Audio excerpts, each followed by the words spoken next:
NDA में seat sharing का ऐलान होते ही इन सांसदों का पत्ता साफ, दो नेता अब चिराग के भरोसे। 2 सालों से ढूंढ रही लेकिन ईडी को एक सबूत नहीं मिला, शराब घोटाले मामले पर बोली आप। सीट शेयरिंग के ऐलान से पहले ही कांग्रेस का फैसला, इस कैंडिडेट के नाम पर लगाई मुहर। क्या सीएए पर रोक लगाएगा सुप्रीम कोर्ट? 230 से ज्यादा याचिकाओं पर सुनवाई आज।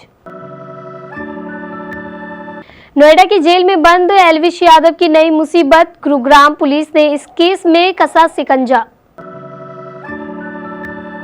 दिल्ली की सबसे प्रदूषित राजधानी में दिल्ली नंबर 1 लिस्ट में बिहार के इस शहर की भी चर्चा। ऐसा क्या हुआ कि टेंशन में आ गए बाइडेन? आनन फानन में नेतन्याहू को लगाया फोन, कहा भाई मैं बहुत चिंतित हूं। अगर ऐसा हुआ तो 5 साल तक भारत के मुकाबले में कहीं नहीं टिक पाएगा चीन। मंडे टेस्ट में फेल हुई योद्धा, चौथे दिन बस इतने करोड़ का हुआ कलेक्शन। और सरफराज खान और ध्रुव जुरेल पर बीसीसीआई ने की करोड़ों की बारिश, आईपीएल से पहले मिला खास तोहफा। बिहार की 40 लोकसभा सीटों के लिए राष्ट्रीय जनतांत्रिक गठबंधन के सहयोगी दलों में सीटों का बंटवारा हो गया है।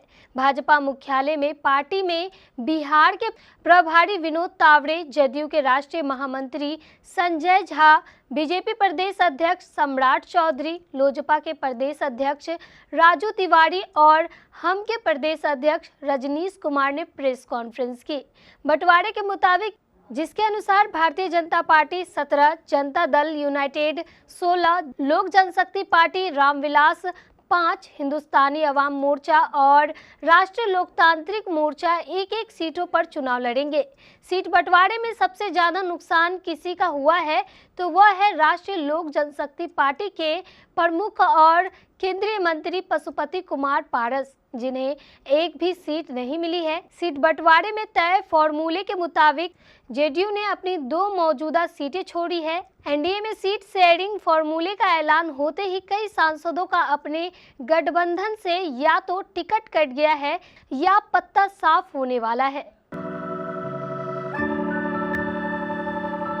दिल्ली शराब घोटाले मामले में ईडी ने मुख्यमंत्री अरविंद केजरीवाल सहित आम आदमी पार्टी के कई नेताओं पर शिकंजा कसा है। अब इस मामले पर आम आदमी पार्टी ने ईडी को आड़े हाथों लेते हुए कहा कि इससे पहले भी एजेंसी ने ऐसे झूठे बयान जारी किए हैं, जिससे पता चला है कि यह एक निष्पक्ष जांच एजेंसी बनने के बजाय बीजेपी की राजनीतिक इकाई के तौर पर काम कर रही है।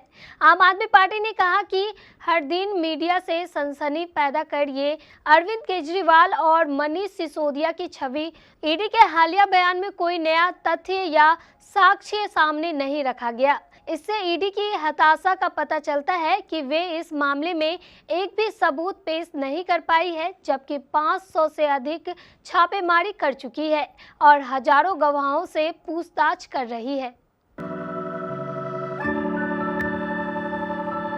महाराष्ट्र कांग्रेस के अध्यक्ष नाना पटोले ने सोमवार को कहा कि लोकसभा चुनाव के लिए महाविकास अघाड़ी के उम्मीदवारों की सूची आने वाले 2 से 3 दिनों में जारी की जाएगी। नाना पटोले ने यह भी कहा कि कांग्रेस ने सांगली संसदीय क्षेत्र से विशाल पाटिल को मैदान में उतारने का फैसला किया है। महाविकास अघाड़ी गठबंधन में सीट बंटवारे के फॉर्मूले के बारे में पूछे जाने पर उन्होंने कहा कि उम्मीदवारों की सूची अगले 2 से 3 दिनों में सामने आ जाएगी। नाना पटोले ने कहा, कांग्रेस पार्टी ने लोकसभा चुनाव में विशाल पाटिल को सांगली निर्वाचन क्षेत्र से मैदान में उतारने का फैसला किया है। पश्चिमी महाराष्ट्र की सांगली लोकसभा सीट से बीजेपी के संजय काका पाटिल मौजूद सांसद हैं। एमवीए में शिवसेना उद्धव बाला साहेब ठाकरे कांग्रेस और शरद पवार नीत राष्ट्रवादी कांग्रेस पार्टी शामिल है। सुप्रीम कोर्ट आज यानी 19 मार्च 2024 नागरिकता संशोधन नियम सीएए से जुड़ी कई याचिकाओं पर सुनवाई करेगा। इन याचिकाओं में इस कानून को लागू करने के केंद्र सरकार के फैसले पर तब तक रोक लगाने की मांग की गई है जब तक कि सुप्रीम कोर्ट नागरिकता की संवैधानिक वैधता को चुनौती देने वाली याचिकाओं पर फैसला नहीं कर लेती।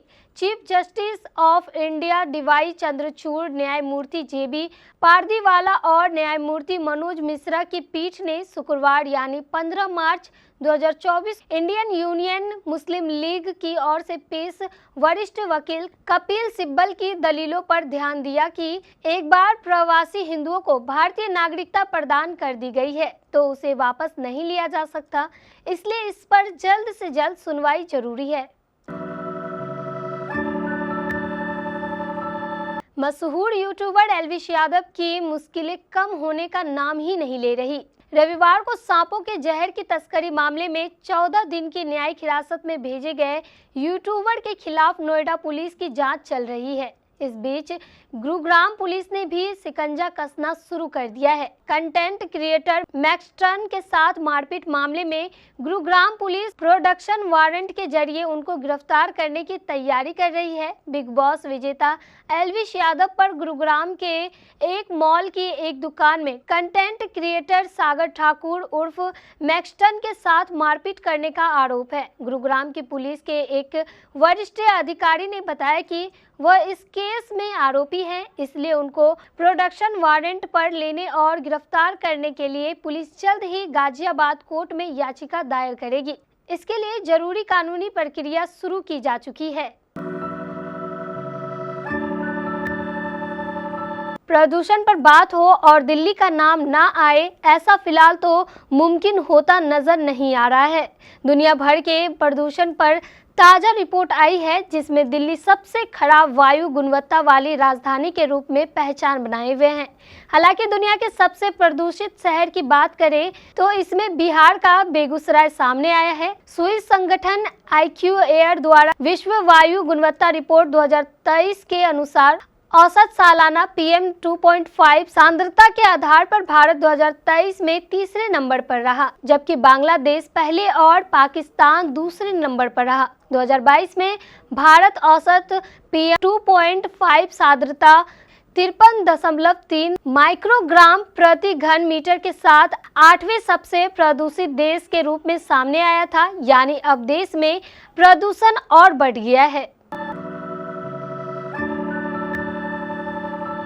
अमेरिका के राष्ट्रपति इजराइल के सैन्य अभियान के आशंका को लेकर टेंशन में आ गए हैं। यही वजह है कि जो बाइडेन ने इजराइल के प्रधानमंत्री बेंजामिन नेतन्याहू को आनन फानन में फोन मिलाया और कहा कि रफा में इजराइल के सैन्य अभियान की आशंका से बहुत चिंतित हूं। अमेरिका के राष्ट्रीय सुरक्षा सलाहकार जैक सुल्लिवान ने अमेरिकी राष्ट्रपति जो बाइडेन और इजरायली प्रधानमंत्री बेंजामिन नेतन्याहू के संग बातचीत का खुलासा किया, जिसमें बाइडेन ने नेतन्याहू से कहा कि वह इजराइल द्वारा गाजा सिटी और खान यूनिस की तरह ही रफा में बड़ा सैन्य अभियान चलाए जाने की आशंका से काफी चिंतित है।